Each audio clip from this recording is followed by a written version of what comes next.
leitura bíblica se encontra em Isaías 53, versículo do 1 ao 12. Como a música que acabou de cantar diz, algo mais que neve, e então falou um pouco do sacrifício que Jesus fez por nós. E esse texto também fala do sacrifício que Jesus fez por nós. Levou toda a nossa dor, toda a nossa culpa, e uma pessoa que nunca mentiu, nunca fez nada de errado, morreu no nosso lugar. Eu vou ler, vocês acompanham. Isaías 53, 1 ao 12. E o povo diz: quem poderia crer naquilo que acabamos de ouvir? Quem diria que o Senhor estava agindo? Pois o Senhor quis que o seu servo aparecesse como uma plantinha que brota e vai crescendo em terra seca. Ele não era bonito e nem simpático, nem tinha beleza que chamasse a nossa atenção, ou que nos agradasse. Ele foi rejeitado e desprezado por todos. Ele suportou dores e sofrimentos sem fim. Era como alguém que não queremos ver. Nós nem olhávamos para ele e o desprezávamos. No entanto, era o nosso sofrimento que ele estava carregando. Era a nossa dor que ele estava suportando. E nós pensávamos que era por causa das suas culpas que Deus estava castigando, que Deus estava maltratando e ferindo. Porém, ele estava sofrendo por causa dos nossos pecados. Ele estava sendo castigado por causa das nossas maldades. Somos curados pelo castigo que ele sofreu. Somos sarados pelos ferimentos que ele recebeu. Todos nós éramos como ovelhas que se havia perdido. Cada um de nós seguia seu próprio caminho. Mas o Senhor castigou o seu servo. Fez com que ele sofresse o castigo que nós merecíamos. Ele foi maltratado, mas o levou com humildade e não disse uma só palavra. Ficou calado como um cordeiro que vai ser morto, como uma ovelha quando cortam a sua lã. Foi preso e condenado e levado para ser morto, e ninguém se importou com o que iria acontecer com ele. Ele foi expulso do mundo dos vivos, foi morto por causa dos pecados do nosso povo, foi sepultado ao lado de criminosos e foi enterrado com os ricos. Embora nunca tivesse cometido crime algum, nem tivesse dito uma só mentira, o Senhor Deus diz: eu quis maltratá-lo, quis fazê-lo sofrer. Ele ofereceu a sua vida como sacrifício para tirar o pecado. E por isso terá vida longa e verá os seus descendentes. Ele fará com que o meu plano dê certo. Depois de tanto sofrimento, ele será feliz. Por causa da sua dedicação, ele ficará completamente satisfeito. O meu servo não tem pecado, mas ele sofrerá o castigo que muitos merecem. E assim, os pecados lhe serão perdoados. Por isso, eu lhe darei um lugar de honra. Ele receberá a sua recompensa, junto com os grandes e os poderosos. Pois ele deu a sua própria vida e foi tratado como se fosse criminoso. Ele levou a culpa dos pecados de muito. Ele orou, pedindo que lhe fosse perdoado. Amém. Que a gente possa, todos os dias da nossa vida, lembrar do sacrifício que Jesus fez por nós. E olhar para a cruz, não com tristeza, porque Jesus morreu lá, mas com alegria, porque Jesus morreu lá para nos livrar do pecado. E foi um gesto de amor incrível, que a gente possa cada dia estar lembrando desse gesto. Passa a palavra para o pastor. Obrigado. Bom? Amém. Boa noite, amados irmãos. Boa noite. Graça e paz. Que maravilha estarmos na casa de Deus e podermos participar, daquilo que Deus tem proporcionado para nós, que é a oportunidade de poder estar na casa dele para adorá-lo. Amém? Eu quero te convidar a abrir a sua Bíblia em Gênesis capítulo 26. Gênesis capítulo 26. Nós vamos fazer uma leitura bíblica para o momento de oferta e dízimos. Você pode abrir aí, Gênesis capítulo 26, versículo 12. Gênesis capítulo 26, versículo 12. Nós queremos pedir, por gentileza, com muito amor, com muito carinho aos irmãos, para que a salinha lá de trás ela seja utilizada apenas quando houver extrema necessidade. Tá bom, irmãos? Porque o que acontece? Muitas pessoas já passaram direto para lá, né? Mesmo em um lugar que não tem necessidade de abrir o local lá, né? A salinha anexa, tendo espaço aqui, tá bom? Então, por isso, a gente optou por fazer dessa forma para poder ter um controle melhor e maior a respeito da dinâmica do culto, tá bom? Porque a gente, de maneira nenhuma, podemos atrapalhar a dinâmica do culto, né? Então, a salinha lá em anexo, ela vai ser aberta apenas se todo o espaço que for preenchido, tá bom? Em nome de Jesus, com a contribuição, com a colaboração dos irmãos nesse sentido.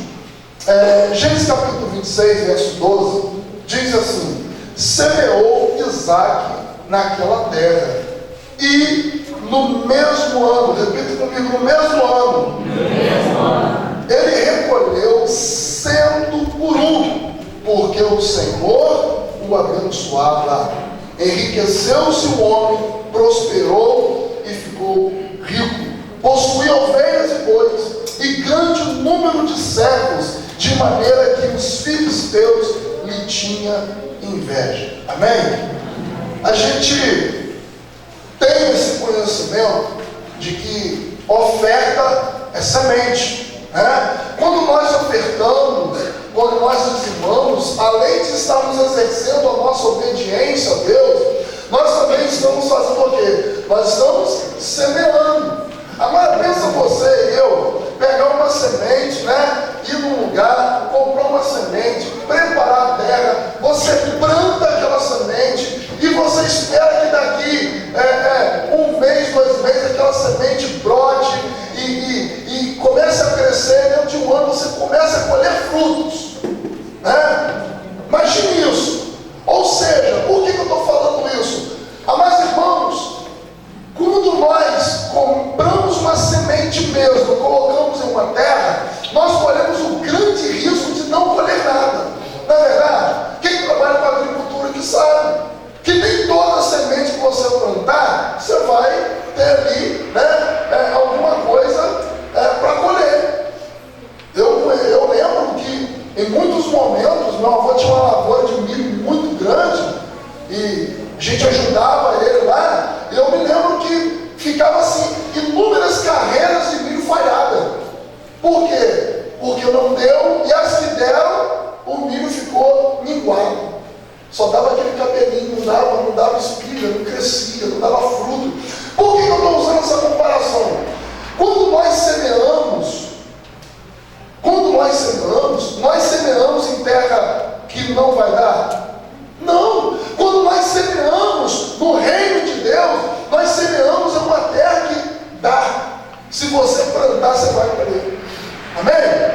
Quando nós semeamos no reino de Deus, você pode ter certeza, o R$1 que você coloca, se é de todo o coração, Deus vai te abençoar. Por quê, meus irmãos? O texto diz aqui que Isaac semeou naquela terra, e no mesmo ano ele recolheu 100 vezes mais do que ele semeou. Por quê? Que muitas pessoas não conseguem colher. Por que muitas pessoas não têm colheitas na sua vida? Porque não querem semear. Tem como colher tomate se não plantar? Só se você for, né, no terreno do vizinho para pegar. Mas se você não plantar, né, César? César que é o cara do tomate, né, César? É o patrãozão. Tem como plantar, colher tomate se não plantar? Não tem. Então a gente tem que plantar. Amados irmãos, no reino de Deus é a mesma coisa. Quando plantamos, nós colhemos. O texto diz que Isaac, ele colheu, ele recolheu naquele mesmo ano 100 por 1, porque o Senhor fazia o quê? Abençoar. Você quer ser abençoado pelo Senhor? Ah, pastor, está falando aí que se eu for dizimista e ofertante, vou ficar rico? Nada disso. Essa desgraça da teologia da prosperidade, ela faz isso na cabeça dos outros, achar que se eu colocar R$1 aqui, eu vou colher 1000. Não é isso. Não é isso. É princípio. Ou seja, dizimar e ofertar ofertar é princípio da palavra. E quando eu deixo de fazer isso, eu estou em desobediência. Querido, você tem uma grande oportunidade de colher na sua vida, mas se você também tiver disponibilidade de plantar, porque se você não tiver disponibilidade de plantar, você não vai conseguir colher. E no reino de Deus é assim. O reino de Deus é assim. Eu fico assim maravilhado, irmãos. Olha como é que Deus faz. Eu vou contar um testemunho para os irmãos aqui.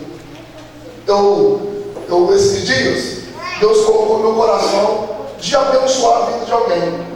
De abençoar mesmo. Fui lá, peguei a quantia que Deus tinha colocado no meu coração para abençoar uma pessoa, uma quantia assim, abençoada. Deus falei, eu fui e abençoei. Eu passei esses dias num determinado lugar e uma pessoa falou assim: pastor, quero falar com você depois. Eu falei, beleza, tá bom, depois você passa, tá tranquilo, eu passo aí. Aí eu cheguei, como é que Deus é tremendo, por que eu estou falando isso? Aconteceu na mesma semana. Eu não estou falando aqui, né, os irmãos vão entender, mas eu estou falando que Deus abençoa quando a gente tem um coração liberal. Aí a pessoa chegou, passei, e ela chegou para mim e falou assim: pastor, Deus colocou no meu coração de te abençoar. Eu sei que você está sempre precisando de roupa, precisando de camisa, de calça. Deus colocou no meu coração o desejo de te abençoar com peças de roupa nova. Meu patrocinador, né? Deus é fiel, irmãos. Isso é coisa de Deus. Deus faz isso. Deus é maravilhoso. Por quê? Porque é o princípio da semeadura. Quando eu planto, eu colho. Mas se eu não planto, não tem como colher. Eu estou usando esse exemplo para os irmãos entenderem a dinâmica do mundo espiritual. Quando a gente semeia, a gente olha. Amém? Então vamos ofertar nesse momento, em nome de Jesus, que você possa abrir o seu coração nesse momento para ofertar na casa de Deus. Vamos ficar de pé? Coloca para mim com ele aí, para poder a gente fazer um momento de oferta. Em nome de Jesus, está o time ali. Oi? Coloca. Vamos fazer então um momento de oferta?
Nós queremos te agradecer nesse momento por todos os dízimos e ofertas que foram depositadas no teu altar.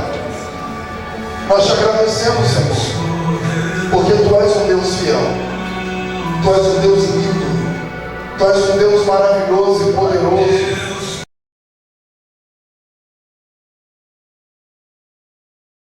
grandeza. Tu és o Deus trino. Senhor, nós exaltamos o Senhor na beleza da tua santidade. Pedimos a tua bênção sobre a vida, Senhor, de cada irmão que teve um coração disposto a ofertar e dizimar. Aqueles, Senhor, que ainda não entenderam, que o Senhor possa fazê-los entender. E que em nome de Jesus, o Senhor mesmo possa atraí-los a cumprir, ó Deus, na vida de si mesmo, ó Deus, uma conduta de obediência ao Senhor. Oramos assim, Pai, gratos, em nome de Jesus. Amém e amém. Amém. Deus abençoe. Ministério do Povo, pode vir. Nós vamos adorar o Senhor com alegria nesse momento, com espontaneidade. Deixe Deus, falar ao seu coração através dos louvores em nome de Jesus.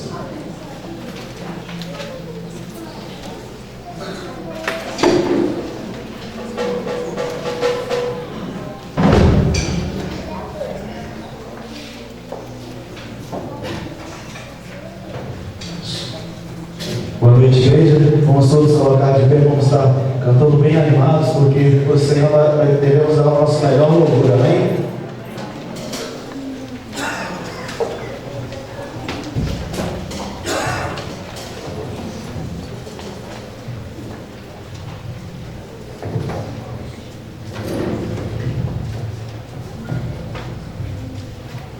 Vamos pedir que a glória do Senhor desça aqui neste lugar.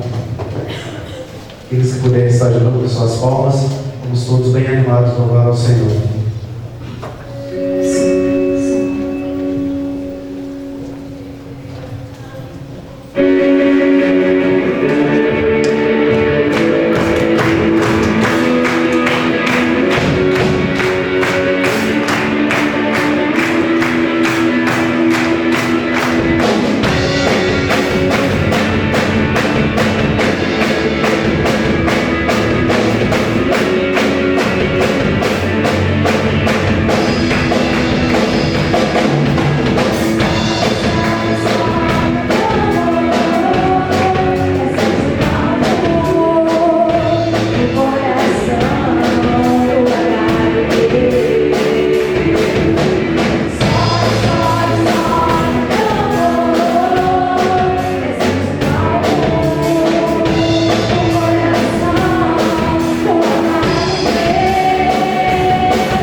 estar agradecendo ao Senhor, sabendo que Ele é o maior de tudo, sabendo que Ele é maior sobre todas as coisas. E a Ele nós devemos nos render a cada dia, para que a Sua glória seja revelada em nós. Amém?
Agora nós queremos convidar as crianças, as crianças para virem cantar o hino que é o hino oficial do mês das crianças. É um hino muito lindo. Um hino muito lindo. Ele fala que o dono do mundo Quando a gente estava lendo o texto aqui, Isaías 53, eu estava lembrando da letra desse hino, engrandecendo o nome do nosso Deus, o Rei de toda a terra, Senhor de todos nós, dono do mundo, dono do meu coração. E nessa hora nós vamos declarar com todas as crianças que estiveram aqui, ensaiando hoje conosco. Vamos?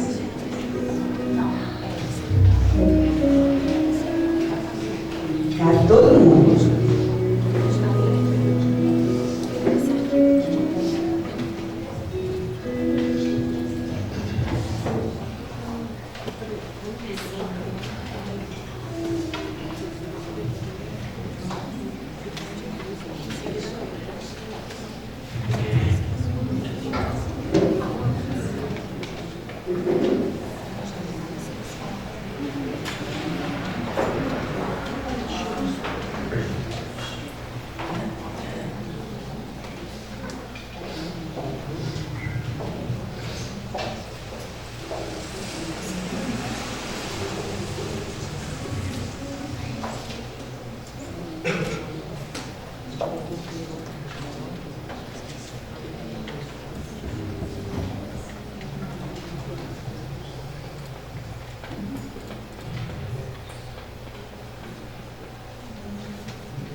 Bom, irmãos, hoje está dando início o mês das crianças e o nosso tema é Jesus, meu verdadeiro herói. Vamos falar, crianças, o tema? Jesus, meu verdadeiro herói. E a nossa divisa está em Mateus 28, 18, a parte B. Disse Jesus, é-me dado todo o poder no céu e na terra. Amém. E agora nós vamos cantar nossa música tema, que é Dono do Mundo. Nós vamos cantar todo mundo como a gente saiu hoje, hein? Bem forte, bem animado para Jesus.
As crianças vão sair? Vamos? Deus abençoe lá em nome de Jesus. Todas as crianças. Queridos,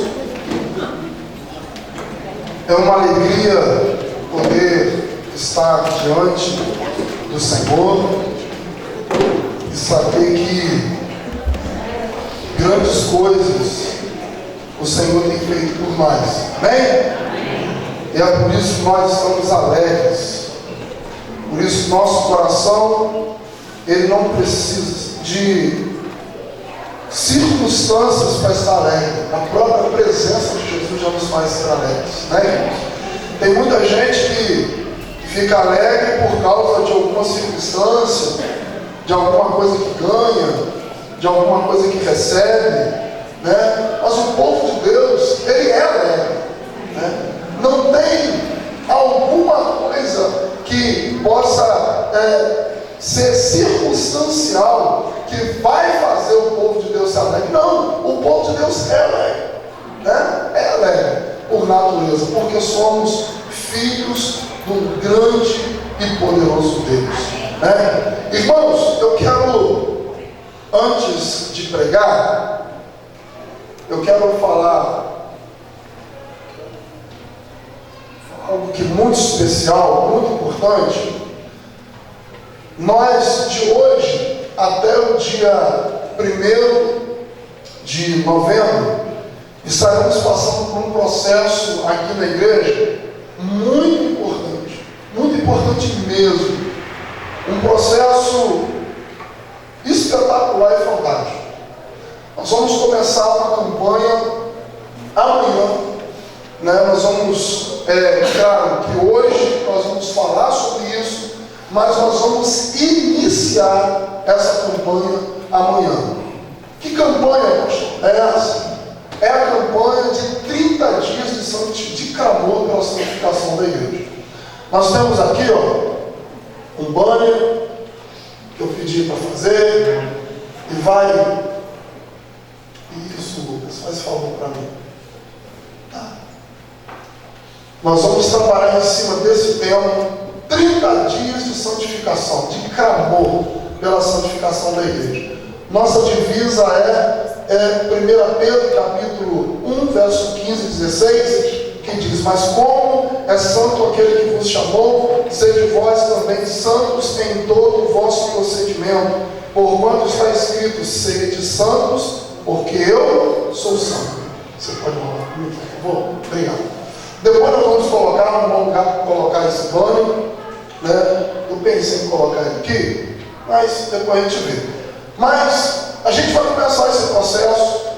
Esse processo vai ser um processo muito importante para a vida da igreja. E por que, pastor? Que a gente vai começar essa campanha. Eu acredito que se você fosse pastor da igreja, você também faria.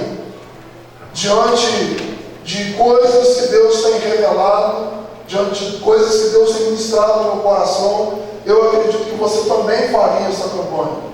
Essa campanha nós vamos trabalhar da seguinte maneira: nós vamos nos reunir todos os dias desses 30 dias em oração.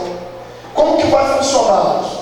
Por exemplo, amanhã, todos os dias, pela manhã, eu vou estar aqui de 8 às 9, te esperando para a gente orar.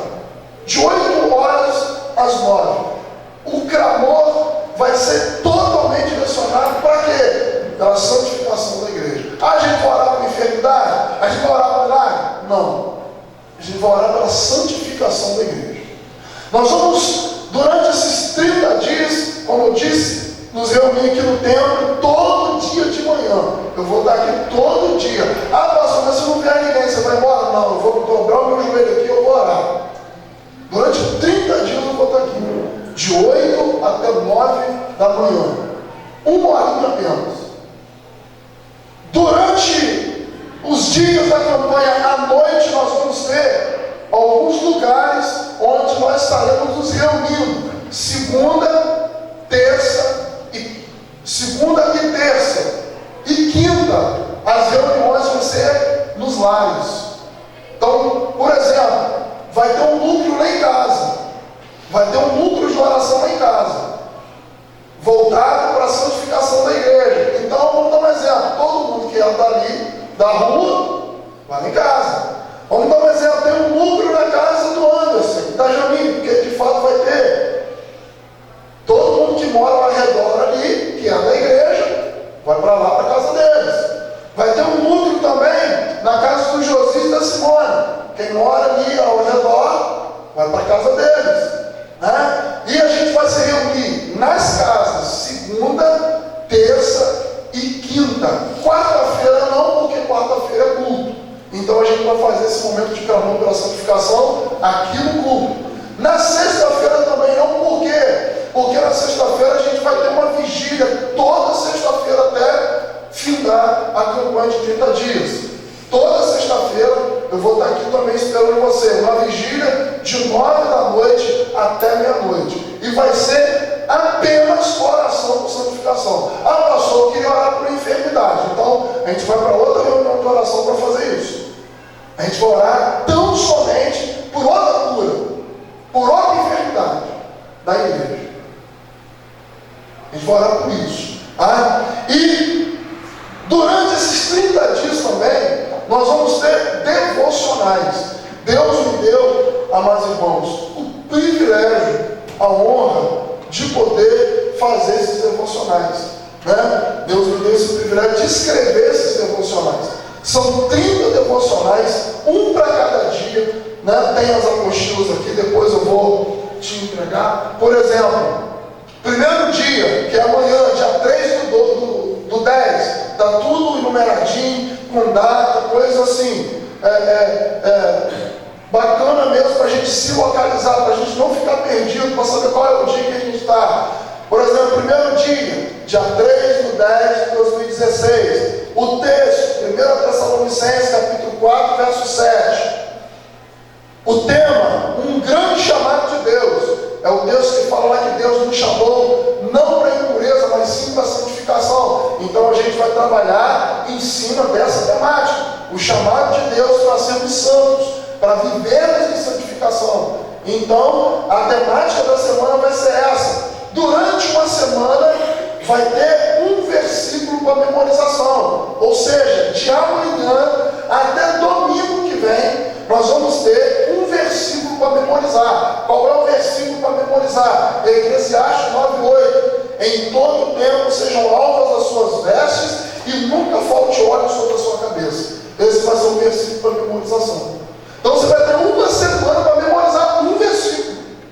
Um versículo.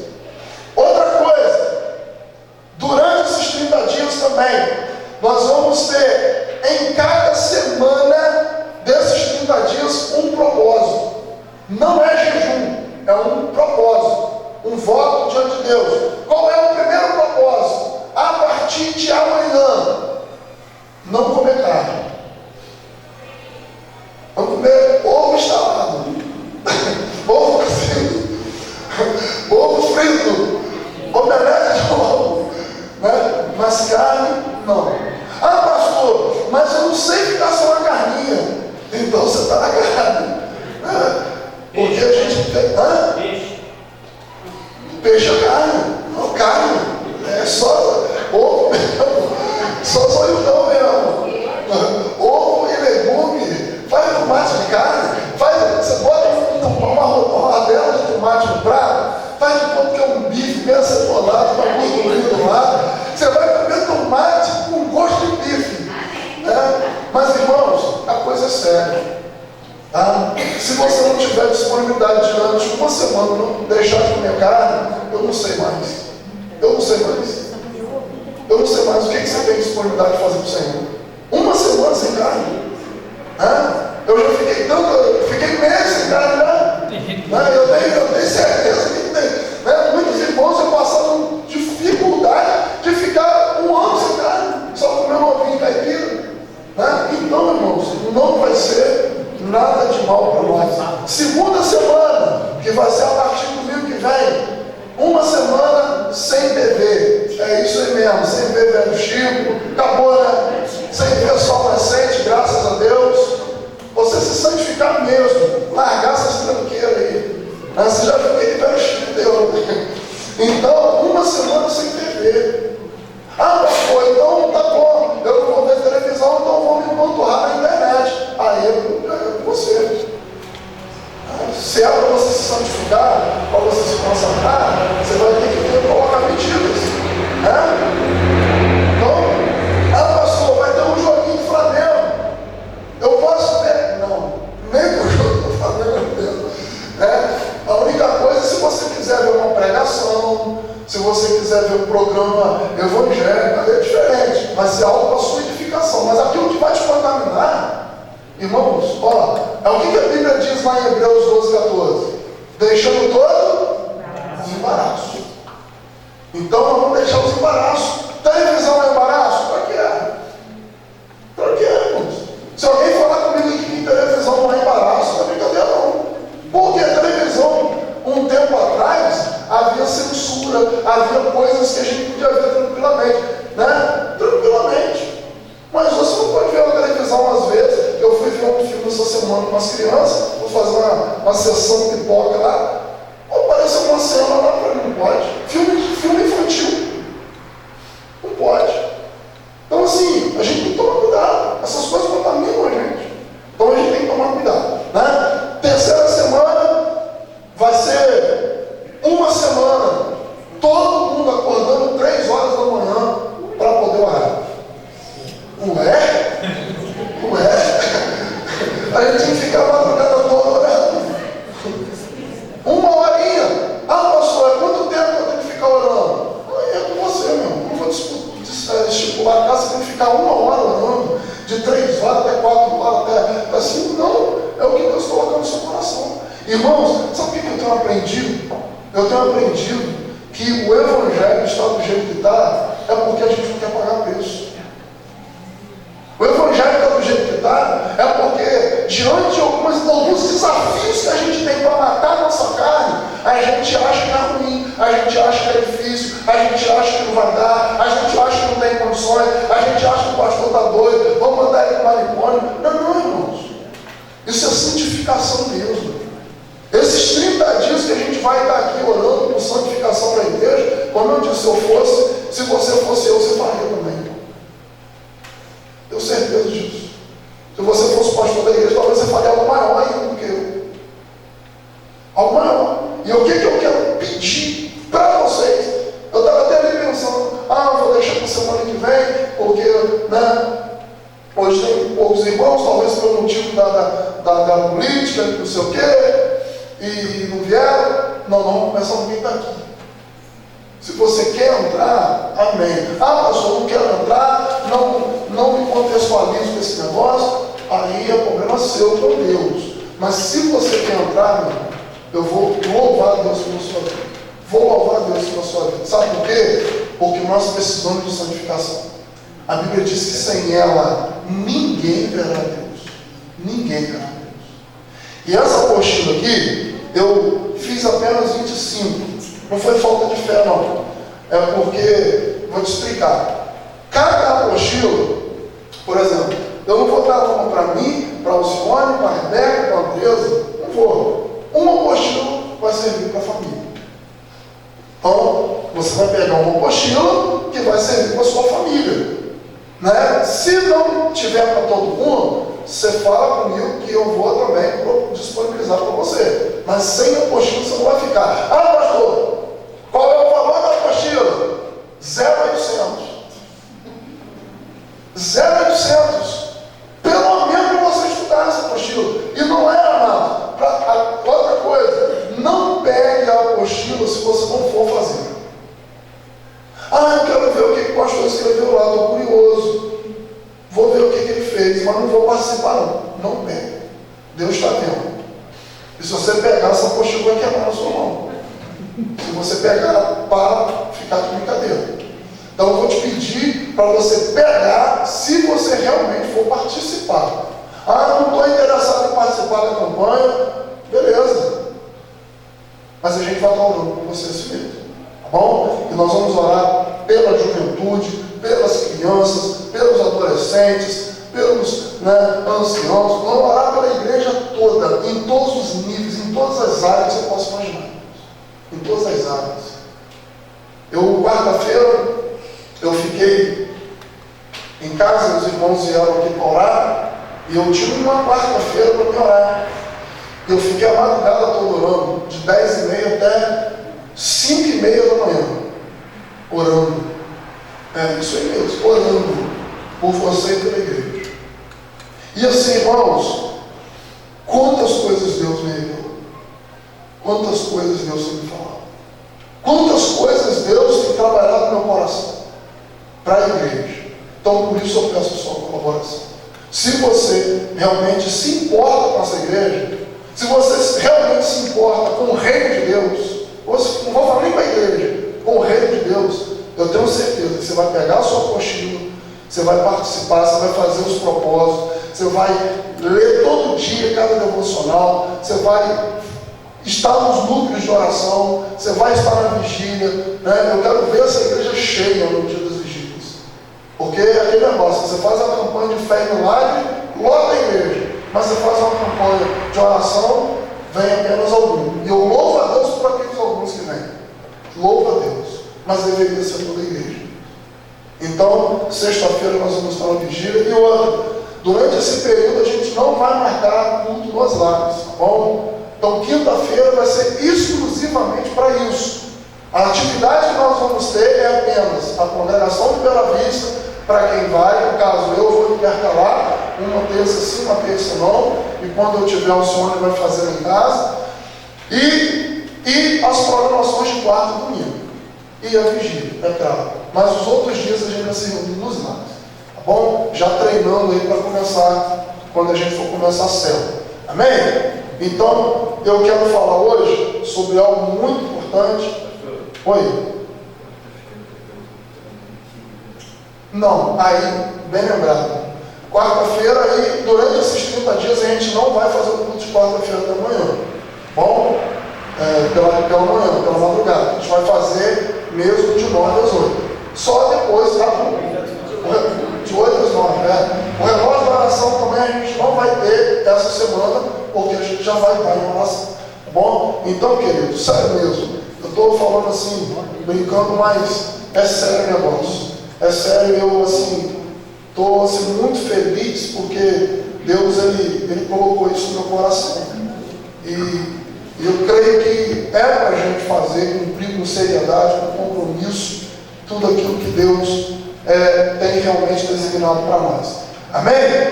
Amém ou amém? Amém. Depois eu vou terminar de falar direitinho onde que vai ser as outras casas, tá bom? Abra sua Bíblia comigo aí, 1 Samuel. Nós vamos começar uma campanha sobre santificação e nada melhor do que falar sobre santidade.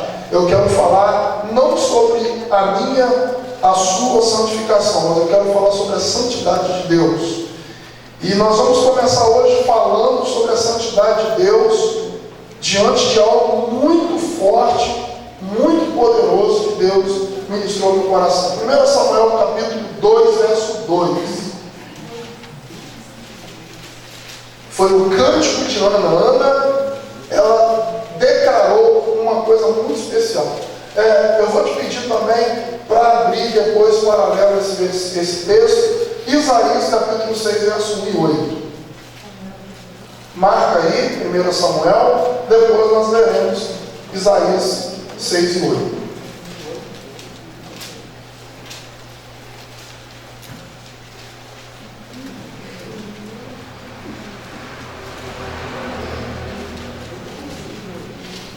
Samuel capítulo 2, versículo 2, e Isaías 6, de 1 a 8.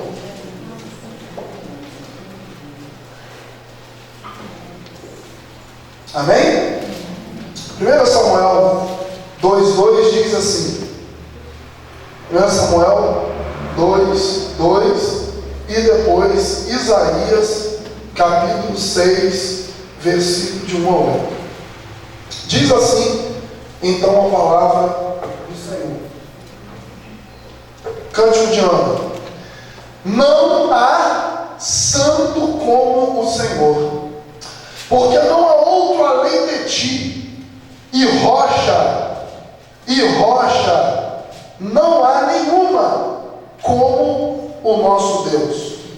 Não há santo como o Senhor, porque não há outro além de ti, e rocha não há nenhuma como o nosso Deus. Amém?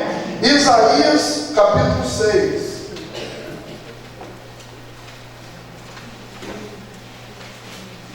Isaías 6, de 1 a 8. Isaías capítulo 6, de 1 a 8. Diz assim: no ano em que morreu o rei Uzias, eu vi o Senhor assentado sobre um alto e sublime trono, e as bases e as abas das suas vestes enchiam o templo.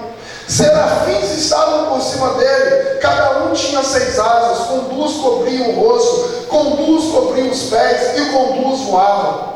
E clamavam uns aos outros, dizendo: Santo, Santo, Santo é o Senhor dos exércitos, toda a terra está cheia da sua glória. As bases do templo se moveram com a sua voz, e a casa se encheu de fumaça.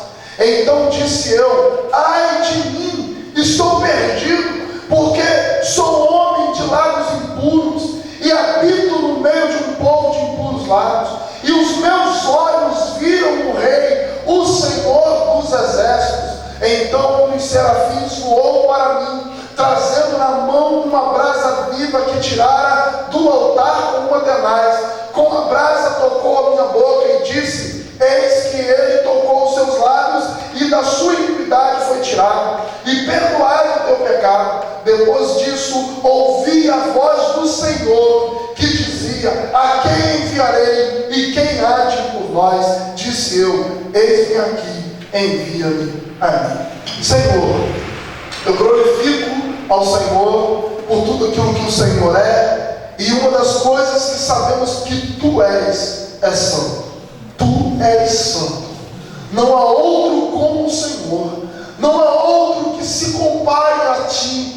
A Tua santidade, Senhor, nos constrange. A Tua santidade mostra, Senhor, quem somos. E Deus, nós estamos diante do Senhor para poder expressar a nossa adoração, mas também, ó Deus, estamos diante do Senhor para poder ser tocados pela Sua glória. Pai, em nome de Jesus, fale-nos ao coração. Abençoe essa campanha que estaremos iniciando, Pai. Em nome de Jesus, que cada irmão, cada irmã, cada criança, cada jovem, cada adolescente possa priorizar a santificação, que possam andar em santificação, caminhar, ó Deus, com o Senhor, porque, ó Deus, nós sabemos que Tu és santo, e pelo fato de o Senhor ser santo, nós não podemos, ó Deus, de forma alguma nos apresentar diante do Senhor, ó Deus, sujos, ou até mesmo, Senhor, de forma desfavorável à Sua vontade. Oramos a Ti, ó Deus, gratos por tudo, em nome de Jesus. Amém e amém. Amados irmãos, eu acredito que tem uma coisa que precisamos buscar em todo o tempo, é conhecer o Deus que servimos. Se tem algo que nós precisamos assim em todo momento, em toda a ocasião, em todo o tempo, buscar, é conhecer a Deus, conhecer o Senhor. A Bíblia diz que Oséias declarou o seguinte: o meu povo é destruído porque lhes falta o conhecimento. Conhecimento de quem? De quê? Conhecimento de Deus, conhecimento do Altíssimo. Essa geração que nós estamos hoje, amados irmãos, não conhece a Deus. Muitos de nós cultuamos a Deus, mas não conhecemos a Deus. Muitos usam o nome de Deus, mas não conhecem a Deus. Precisamos procurar entender o Deus que nós servimos, e precisamos entender que Ele é santo. E por isso eu quero falar hoje sobre a santidade de Deus. Queridos irmãos, de Gênesis a Apocalipse, a Bíblia enfatiza a santidade de Deus. E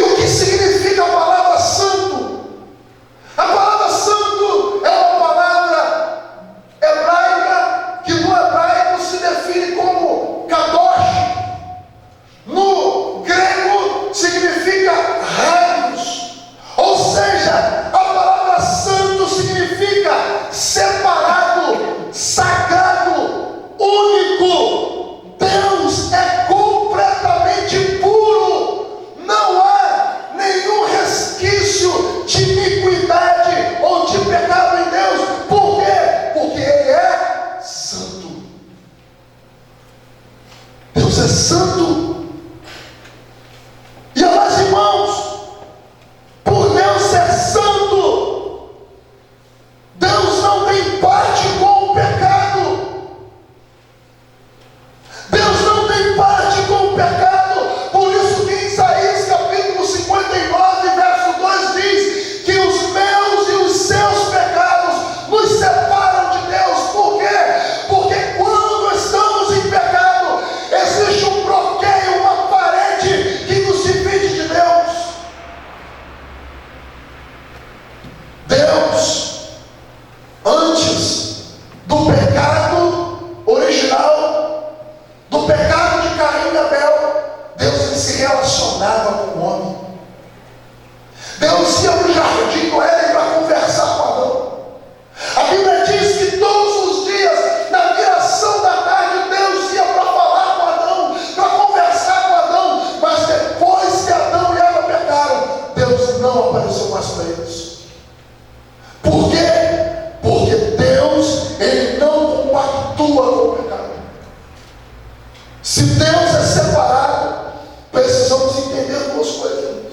Primeiro, Deus é separado e distinto em seu poder.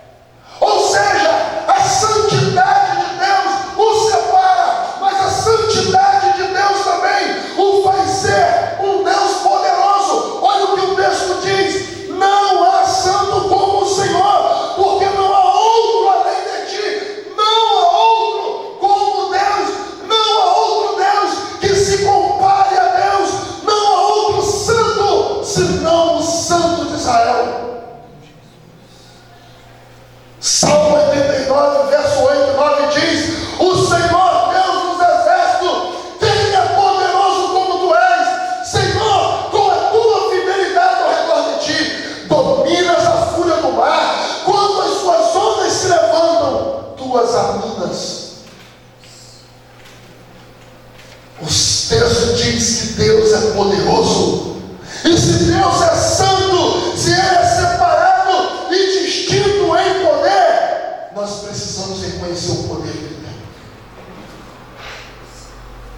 Deus é criador e nós somos as suas criaturas. E como criador, Ele está acima de todos nós. Ele é criador e nós somos as criaturas criados por Ele. Também entendemos que Deus é separado e distinto em sua moralidade. Salmo 89, 14 diz: justiça e direito são o fundamento do teu trono, graça e verdade te procedem. O que o texto está querendo dizer? Que Deus ele tem uma moral pura, santa, impecável, intocável. Abacuque, no capítulo 1, verso 13, ele diz: tu és tão puro de olhos que não podes ver a maldade. Deus é puro e acima de todo o pecado e toda a maldade, e por esse motivo Ele está separado de nós. Na oração do Pai Nosso, Jesus ensinou uma coisa linda. Ele disse: Pai Nosso que está no céu, mas o que? Santificado é o teu. Para que você usa o nome de Deus? Tem gente que usa o nome de Deus para pegar mentira. Tem gente que usa o nome de Deus para fazer barganha. Tem gente que usa o nome de Deus para fazer piada. Tem gente que usa o nome de Deus para poder falar palhaçada e besteira. Mas irmãos, Jesus falou: santificado seja o nome dele.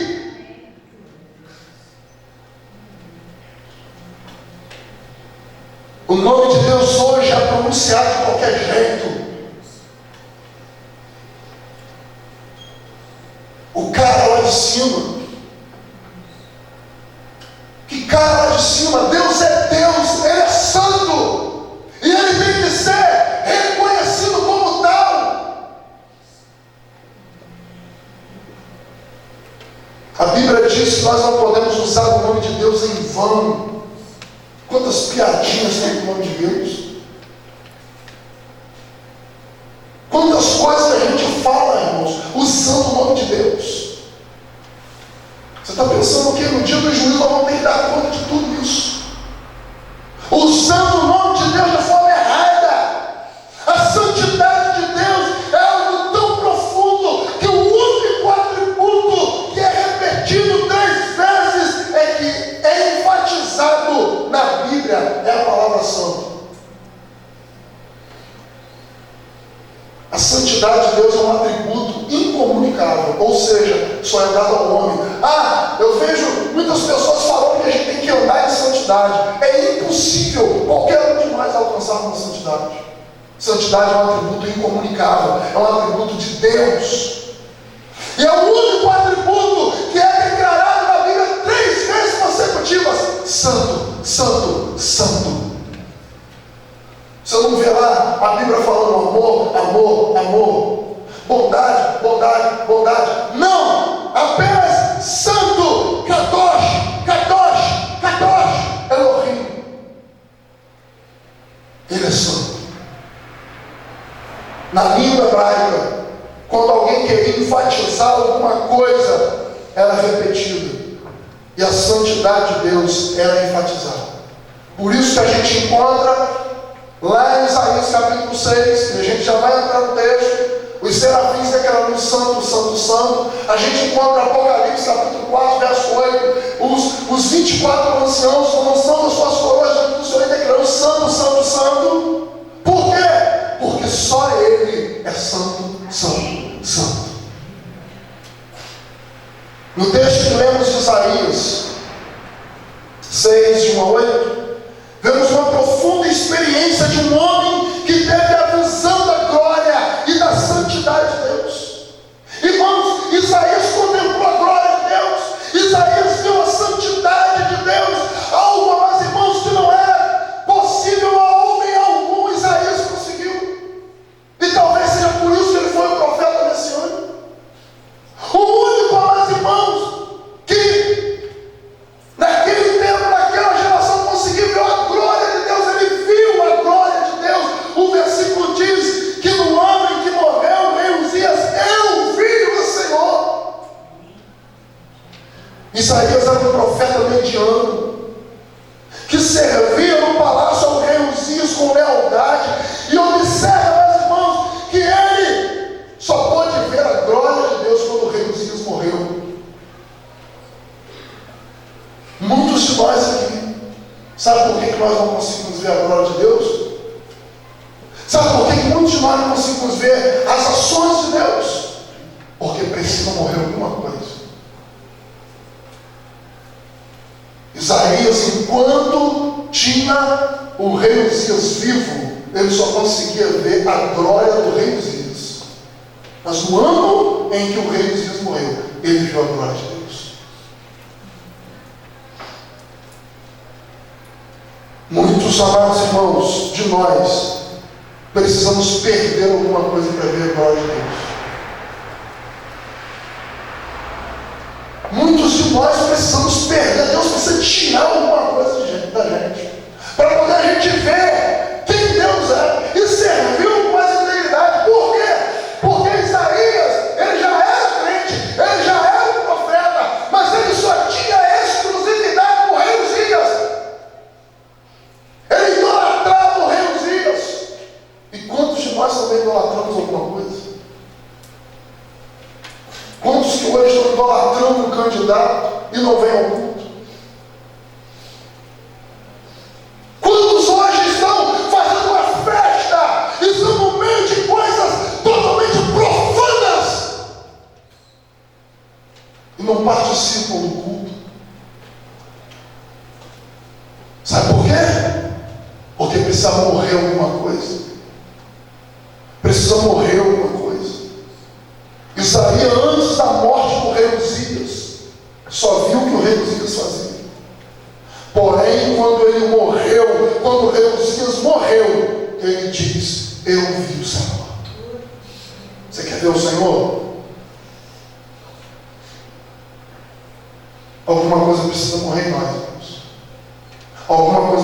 retirado de nós. O que podemos aprender nesse texto sobre a santidade de Deus? Primeiro, a santidade de Deus revela a sua soberania. Versículo 1 diz que Isaías declarou: eu vi também o Senhor assentado sobre um alto e sublime trono, e a cauda do seu manto enchia o templo. Soberania. Deus é soberano. Deus é um Deus soberano. Quando Isaías contemplou a glória de Deus, ele viu também a soberania que ele tinha. Ele contemplou também a soberania de Deus. E perceba, meus irmãos, que Isaías descreve o que ele viu. Ele diz que ele viu o trono do Senhor, o Senhor assentado naquele trono. Ou seja, ele é rei. Ele diz também que ele estava sentado no alto e sublime trono. Ou seja, ele está acima de qualquer rei, de qualquer pessoa que se julgue poderosa. Deus está acima de qualquer coisa, porque Ele é soberano. Ele diz também que a cauda de seu manto enchia todo lugar. Ou seja, qualquer lugar, meus irmãos, por maior que seja, para Deus é pequeno, porque Ele é grande. Só a cauda do vestido, das vestes santas de Deus, enchia todo o templo. Só a veste. Grandeza. Falar que Deus é soberano é destacar também 3 atributos que Ele tem. Falar que Deus é soberano, irmãos, é falar também de 3 atributos que Ele tem. Primeiro, onipotência. Deus é poderoso. Ou seja, a onipotência de Deus enfatiza o poder que Ele tem. Só Deus é onipotente. Só Deus. Segundo, onisciência. Ou seja, Ele sabe de todas as coisas. Ele sabe exatamente o que você está pensando aí. Ele sabe exatamente o que passou na sua cabeça quando eu falei da campanha. Ele sabe. Ele sabe exatamente. Por quê? Porque Ele é onisciente. Mas também, diante da soberania de Deus, nós podemos destacar que Ele é onipresente. Ou seja, aí a gente aprende na teologia, e na minha concepção, muitos anos foi ensinado errado que Deus está em todos os lugares. Eu prefiro pensar que todos os lugares estão diante de Deus. Todos os lugares estão diante dele. Por quê? Porque Ele é grande. O universo cabe na palma da mão de Deus. Ele é onipotente, Ele é onisciente e Ele é onipresente. O Salmo 139 revela esses 3 atributos de Deus. Aprende aí, irmão. Não consigo. O Salmo 139 revela os 3 atributos de Deus: onipresença, onipotência e onisciência. O Salmo diz assim: Senhor, Tu me sondaste e me conheces, onisciência. Tu sabes o meu assentar e o meu levantar. De longe estende o meu pensamento, onisciência. Cercas o meu andar e o meu deitar, e conhece todos os meus caminhos, onipotência. Não havendo ainda palavra alguma na minha língua, eis que logo o Senhor já conhece. Tu me cercaste por detrás e por diante, e puseste sobre mim a tua mão. Tal ciência para mim maravilhosíssima, tão alta que não posso atingir. Para onde irei do teu Espírito? Ou para onde fugirei da sua face? Onipresença. Você pode entrar, você pode se esconder do pastor. Vou tomar um vinhozinho mais tarde. Eu não vou estar lá para ver, mas você pode ser, Deus vai ver. Vou comemorar. Eu vou fazer isso, vou fazer aquilo. Deus vai te ver.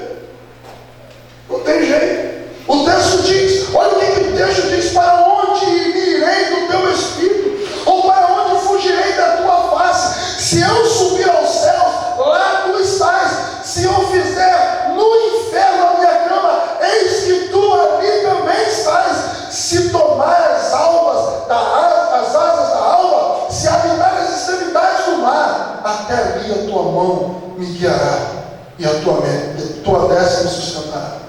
Não tem jeito, irmãos. Não tem como fugir de Deus. Jonas saiu dessa besteira de achar fugir.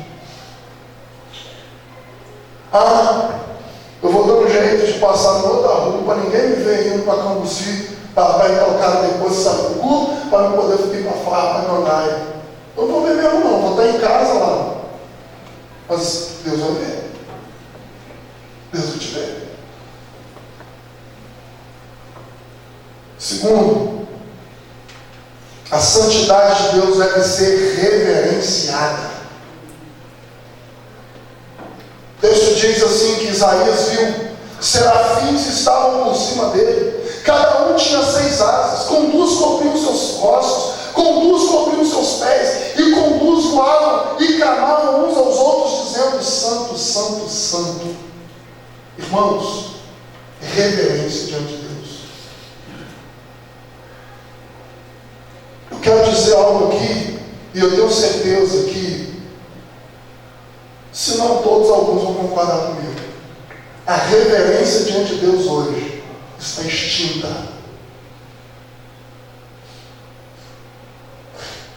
A gente vem para um culto para participar de uma reunião, não para cultuar o Deus Todo-Poderoso, porque não tem reverência. Mas tira-se um chiclete na hora do culto, é uma andação dentro da igreja na hora da palavra, uma inquietação. Sabe por quê? Não tem reverência.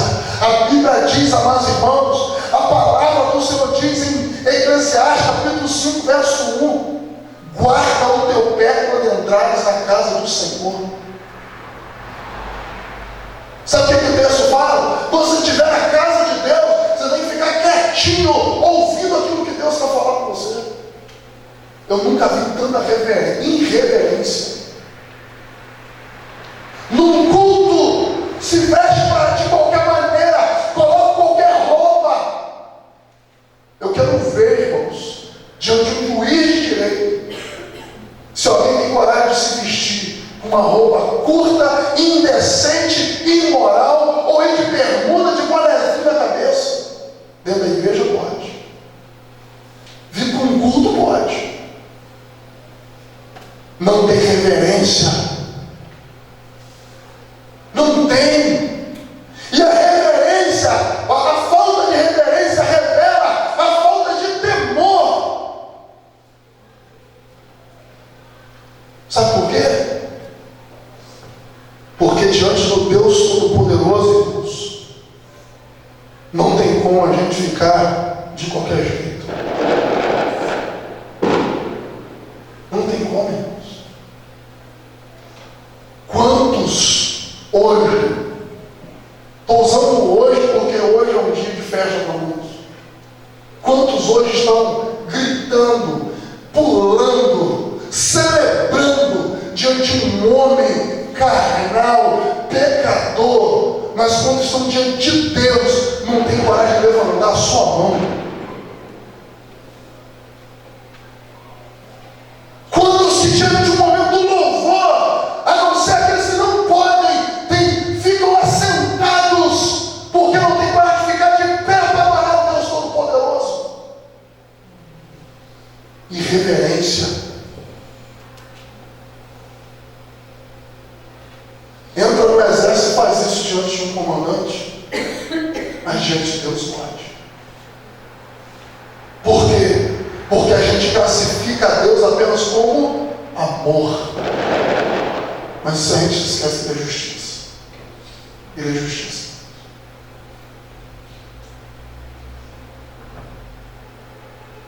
Quantos irmãos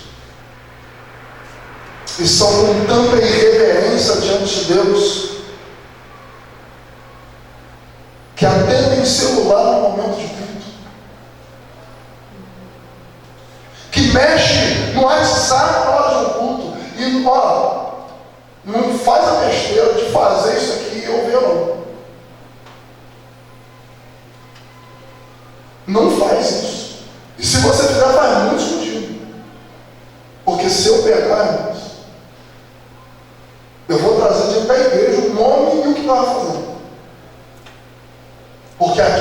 invés disso, vai para a praça, vai para outro lugar, mas no lugar santo do seu lugar de culto, não é o momento de fazer isso. Não é momento de ficar de cochicho no ouvido do outro. É momento de adoração a Deus, de ouvir a voz de Deus.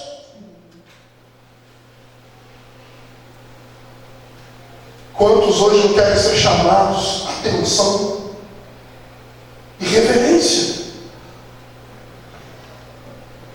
O texto diz, irmãos, que os seres celestiais, eles reverenciaram a santidade de Deus.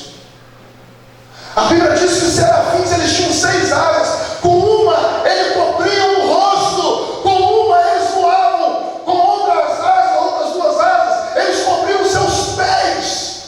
Eles reverenciaram a Deus. Sabe o que significa isso? É como se eles estivessem falando assim, diante de um Deus como esse, a gente não pode se apresentar de qualquer maneira.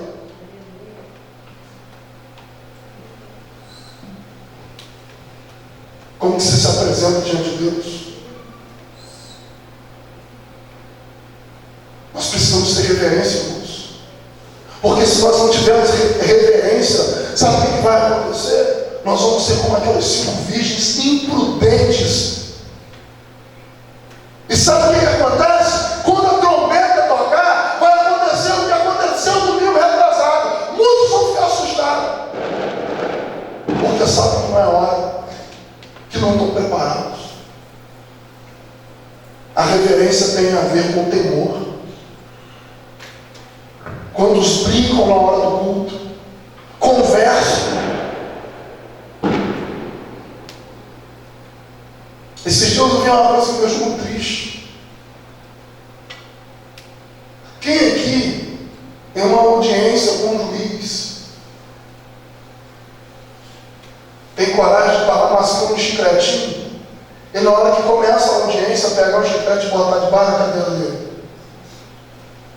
Mas aqui na igreja pode. Só vergonha.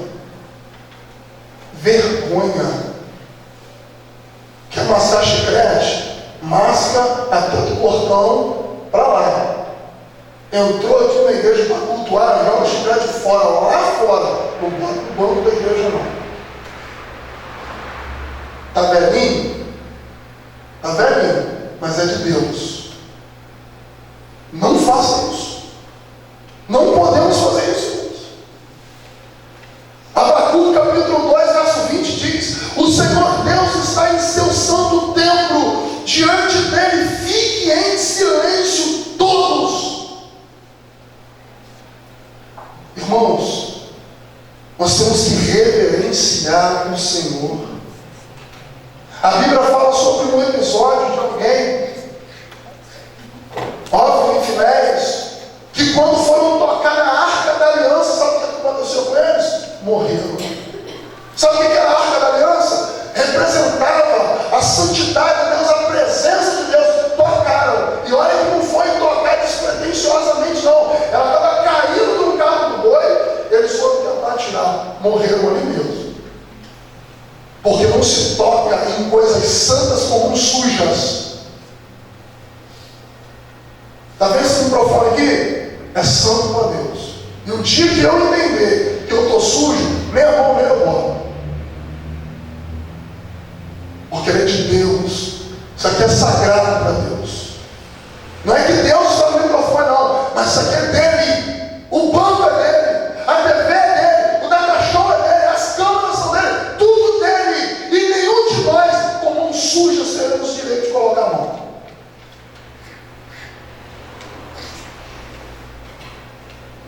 Quando Moisés se apresentou diante de Deus, na sarça ardente, Deus falou para ele fazer uma coisa: tira a sandália do seu pé.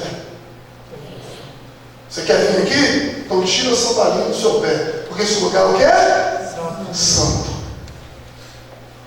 Irmãos, todo dia que eu assumo esse culto, eu temo e temo. Eu temo e temo. Ah, pastor, você está em pecado? Eu sou pecador como você é. Mas irmãos, você nunca vai me ver. O dia que eu entender que eu estou em pecado, que eu não tenho condições, eu vou chegar para qualquer outra pessoa, irmão, prega para mim. Não vou ter condições de pregar hoje. estou em pecado, estou em erro. Porque jamais eu vou subir aqui para jogar lama em ninguém.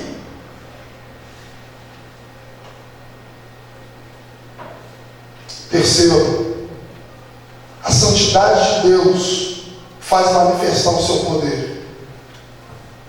O texto diz que as bases das portas do templo se moveram quando a voz do Senhor foi acalada.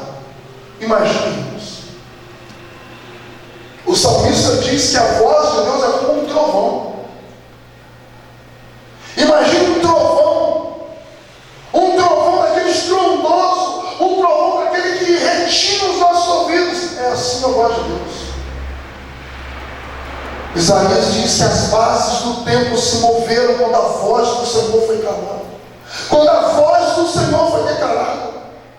E nós aqui encontramos o poder de Deus. A voz dele é tão poderosa que apenas com um haja ele criou o universo inteiro. Haja luz, haja terra, haja água, haja isso, haja aquilo. Apenas com haja, não precisa de mais nada. Com haja ele criou o universo inteiro. O poder da voz de Deus. A Bíblia diz, o texto que nós lemos de Isaías 6,4 diz que quando a voz do Senhor foi bramada ali naquele lugar, as bases do templo se moveram, tremeu. Essa deveria ser a nossa sensação na hora da pregação, por exemplo. Porque não é o pastor Rodrigo que está falando, é Deus.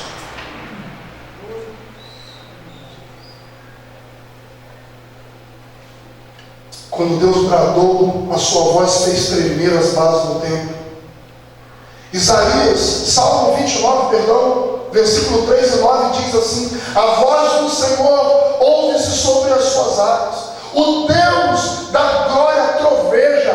O Senhor está sobre as muitas águas. A voz do Senhor é poderosa. A voz do Senhor é cheia de majestade. A voz do Senhor quebra os cedros. Sim, o Senhor quebra os cedros do Líbano. Ele nos faz saltar como um bezerro ao Líbano, um Sirion, como filhos de bois selvagens. A voz do Senhor separa as labaredas do fogo. A voz do Senhor faz tremer o deserto. O Senhor faz tremer o deserto de Gades. A voz do Senhor faz parir as servas e descobre as brechas. E no seu templo, cada um fala da sua glória. Esse é o poder da voz de Deus. Por isso que a Bíblia fala que quando ouvirmos a voz do Senhor, não podemos fazer o quê? Endurecer o nosso coração. Porque é Ele que está falando. É Ele. É Ele. Irmãos, eu tomo todo o cuidado, os irmãos não têm noção. Eu tomo todo o cuidado do mundo para tudo que eu falar aqui seja apenas 10% de mim. Que seja 90% de Deus. Porque não tem como pregar se não falar alguma coisa da minha parte, vindo de mim. Eu penso, seu Deus, eu quero que 99% seja do Senhor. A santidade de Deus nos faz reconhecer quem somos. Quando Isaías se deparou com a glória de Deus, ele gritou: ai de mim, pois eu estou perdido, porque sou um homem de lábios impuros e habito no meio de um povo de impuros lábios. Os meus olhos viram o Rei da glória. Irmão, sabe o que significa isso? Isaías sabia que ele estava em pecado, e quando ele se apresentou diante de Deus, ele gritou: agora eu estou frio. Deus vai mandar um fogo consumidor em mim, agora eu vou virar uma brasa. Eu vou virar uma brasa. Ele disse: ai de mim, eu tenho meus lábios impuros. Isaías gritou ao ver a santidade de Deus.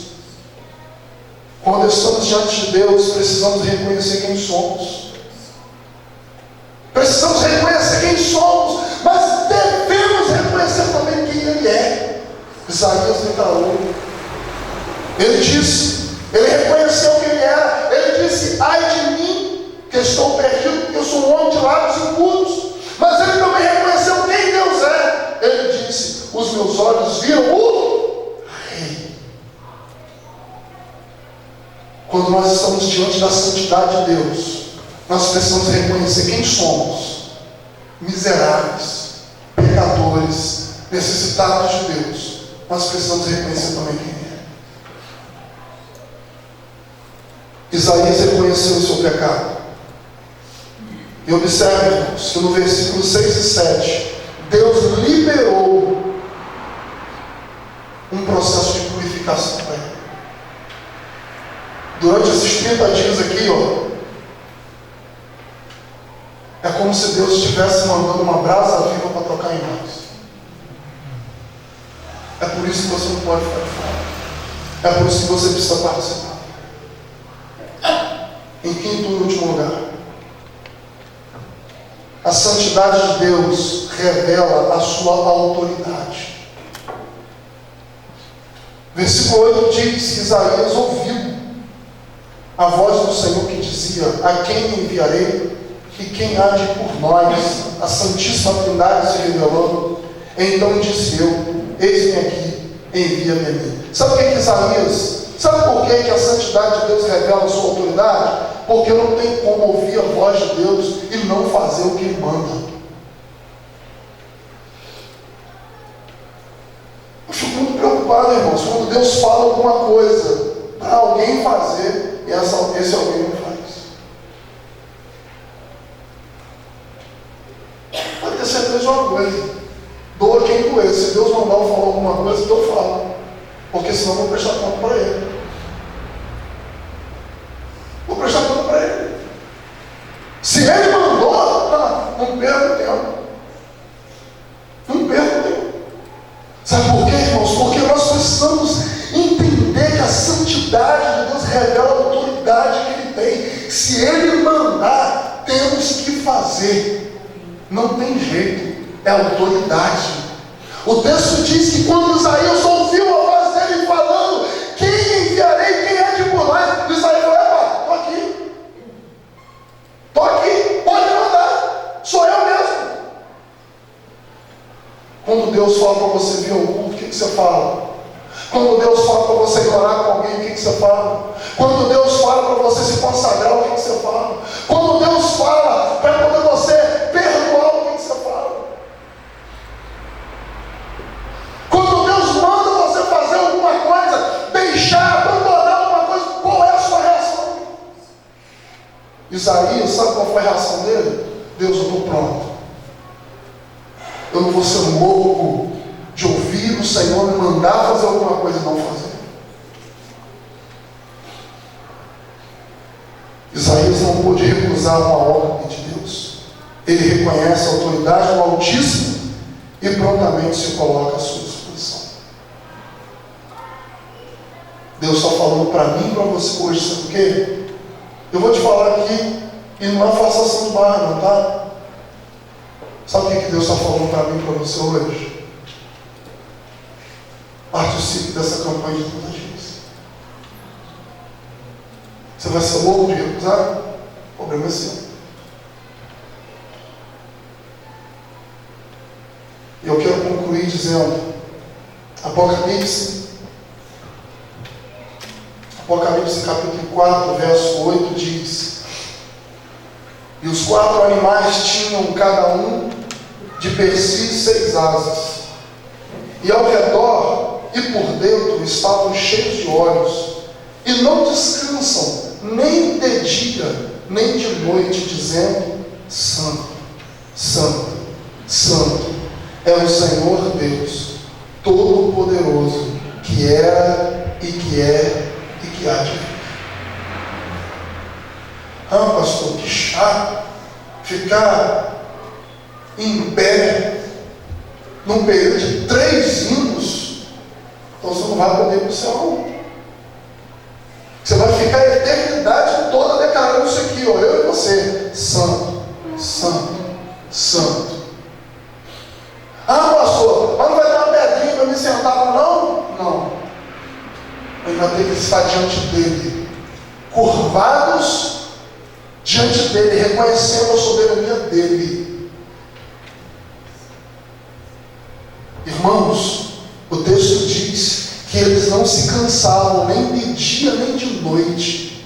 Eles ficavam dizendo, repetindo: Kadosh, Kadosh, Kadosh, Santo, Santo, Santo.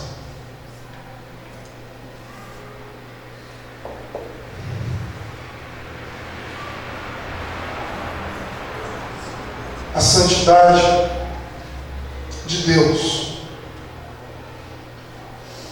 ela precisa ser, irmãos, observada por nós como sendo algo que vai trazer para mim e para você um despertamento de que também precisamos nos santificar.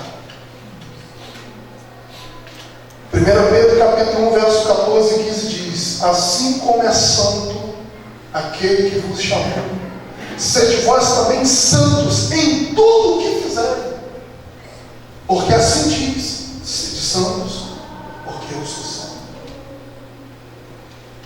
Então, irmãos,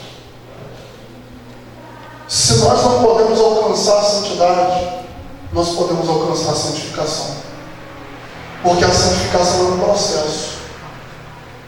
Hoje eu preciso estar mais santificado do que ontem, amanhã mais do que hoje, e assim em todo o tempo.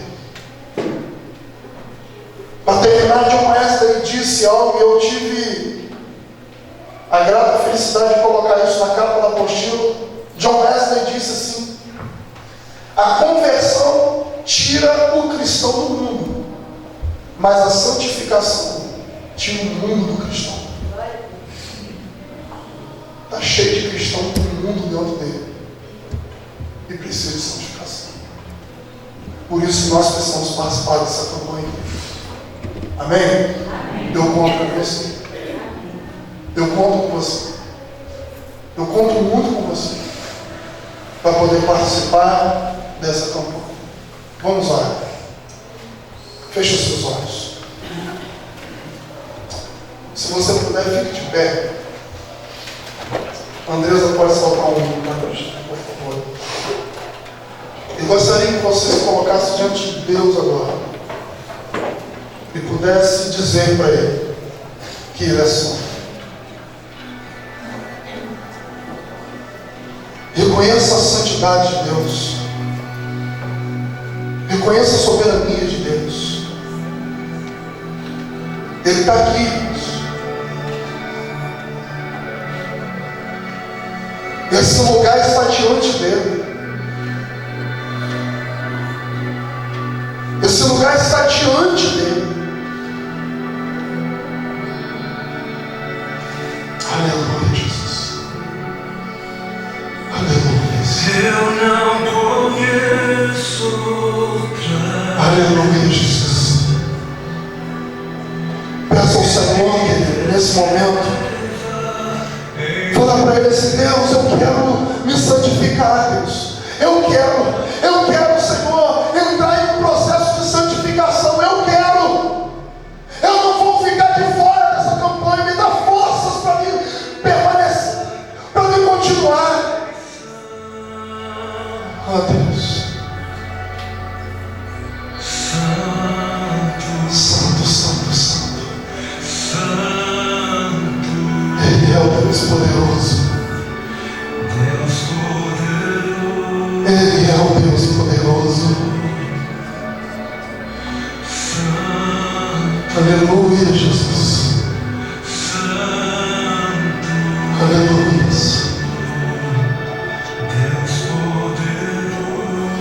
Tu és santo, Senhor. Tu és santo. Tu és santo. Deus, nós nos colocamos diante do Senhor. Eu quero te pedir nesse momento, Deus, para que o Senhor abençoe de forma poderosa essa campanha que nós iremos iniciar amanhã. Senhor, uma campanha de santificação. Deus, nós temos visto a necessidade urgente que a igreja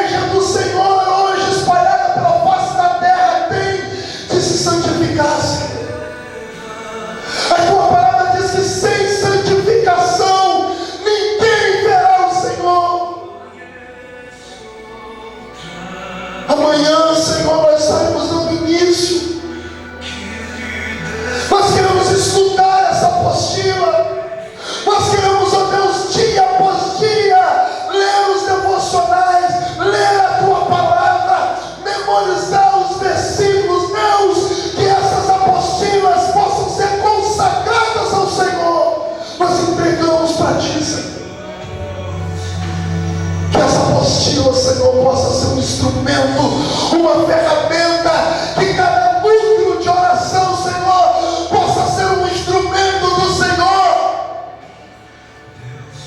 Em nome de Jesus. Revela, Senhor, a tua glória. Nós queremos ouvir a sua voz, Deus. A cada dia, Senhor, e nessa campanha nós queremos entrar nela, mergulhar nela, nós queremos, ó Deus, nos aprofundar nela, Deus, porque eu creio que vai ser um divisor de águas, Senhor, da igreja. Que cada um de nós, Senhor, possamos entender isso. Cada um de nós, Senhor. Cada um de nós. Eu te peço assim, então, em nome de Jesus. Em nome de Jesus.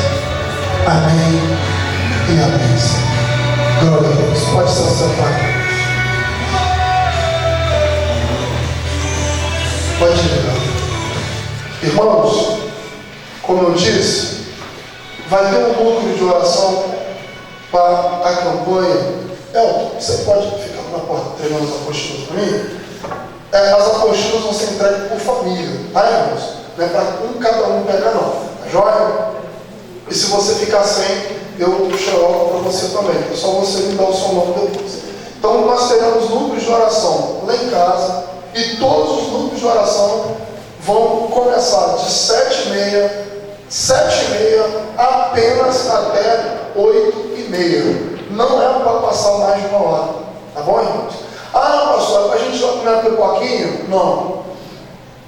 É para exclusivamente orar. Não é para conversar, não é para poder falar de jogo, não é para falar da igreja, é para reunir em oração.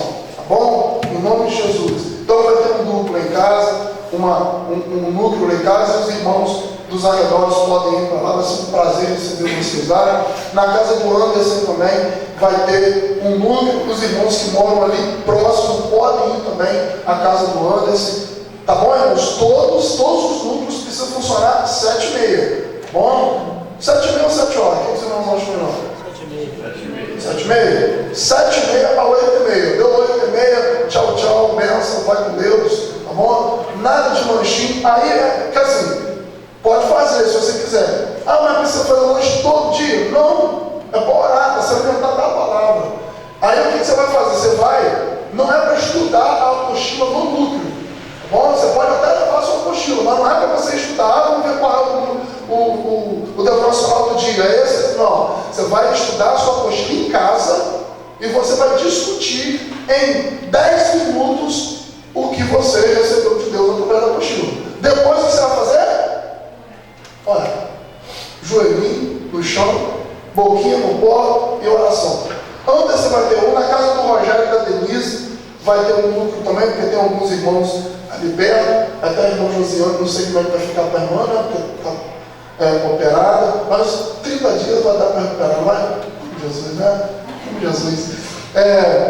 Na casa do irmão Manuel Marques vai ter um núcleo lá também, né, os irmãos de lá. Na casa do Alexandre Tamara, ele não sabe disso, mas eu botei aqui, né? Na casa do Josias e da Simone. Aí eu fiquei na dúvida, irmãos, naquela, bota lá na casa. Aí eu vou ver até assim, pro Aldemir, a irmã Elza, o Josias e a Simone, entrei em consenso. Porque se botar na casa de um, pega ali todo mundo, né? Para não precisar botar na casa dos dois, né? Então a gente faz esse consenso aí entre os irmãos depois para poder ver, tá bom? Então os núcleos vão funcionar segunda, terça e quinta, quarta aqui na igreja. E eu peço a você que venha à igreja, que a gente vai ter palavra, tudo direcionado para isso, tá bom? Sexta-feira, vigília de 9 à meia-noite. Sábado, só de manhã. Sábado não vai ter núcleo. Bom? Porque às vezes você tem uma visita, você quer sair com a família. Então, sábado, só aqui na igreja de manhã. Eu quero ver essa igreja lotada no sábado de manhã. Em nome de Jesus. Quero ver muita gente orando junto comigo pela santificação da igreja. Domingo também só à noite. De manhã, por quê? Porque tem um ensaio do louvor, aí pode, né? Uma forma de trabalhar com os irmãos com poder. Então, todos os cultos de quarta e domingo a gente vai tirar um momento específico 10 minutos, 20 minutos, chorando, derramando diante de Deus, pedindo a Deus para a santificação da igreja. Tá bom, queridos? Alguém tem alguma dúvida? Se você tiver alguma dúvida, você me pergunta, tá bom? Então, se você quiser, pastor, queria um núcleo lá em casa, você me procura, irmão, tá bom? Que aí eu vou estar podendo só liberar esse núcleo para sua casa a partir de quarta-feira, que aí eu vou poder falar de novo onde que vai ser, tá bom, queridos? Em nome de Jesus, eu creio que não tem nenhum aviso, o aviso que tem é esse, né? Tem aviso? Bom. A gente ver sobre a cantina e a revista dos adultos também chegar, é só procurar para distribuir. Jovens e adolescentes procurarem na cantina e a revista dos adultos chegar. Né? Tem aviso? Oi. Reunião de obreiro domingo, isso mesmo. Perdão, eu estava me esquecendo. Parece o segundo domingo já. Que isso? Daqui um jeito de dezembro já é. É isso aí, irmãos. São só esses os avisos meus, né? Que Deus possa abençoar. Nós vamos orar pelos aniversariantes, né? Tem algum aniversariante para a gente encerrar? Dessa semana que passou? Cadu, tem mais algum? Da semana que passou, de domingo passado até hoje. Oi? Na casa Henrique não vai ter, não? Isso! Porque ele falou comigo. Irmã abençoada. Isso é na casa do Carlos Henrique, irmão. Já está esquecendo. Carlos Henrique e Ronildo. Também vai ter um lá, aí eu conto com os irmãos para participarem lá, com vocês poderem estar juntos lá com ele, tá bom? Só Cadu que fez aniversário, irmão? Claro que sim, chega pra cá. Pastor, qual semana vai? A Daniela da irmã Iraci fez também, aniversário. Oi? Não entendi isso, não. Semana passada, vai Tem churrasco, vamos olhar? Já começou, tá certo. Vamos orar por esses irmãos, então? Em nome de Jesus, depois vocês podem dar um abraço deles, né? Pai, eu quero agradecer ao Senhor pela vida desses preciosíssimos irmãos. Que o Senhor derrame, ó Deus, sobre a vida deles, mais da tua graça, mais da tua misericórdia, mais da tua bondade. Que a vida do lar, ó Deus, as famílias deles possam ser abençoadas. Agradecemos por mais um ano de vida que o Senhor concede ao Cadu, ó Deus, ao César, ó Deus, pedimos pela vida deles e agradecemos por mais um ano também de vida matrimonial do irmão Denis e da irmã Elza. Abençoe esses irmãos, como nós te pedimos, em nome de Jesus. Amém. Deus abençoe vocês. Tá bom, queridos? Irmãos, vamos ficar de pé para a gente enfrentar a bênção apostólica, para a gente ir para casa, descansar, porque amanhã, 8 horas, eu estou aqui te esperando, para a gente orar. Amém ou não amém?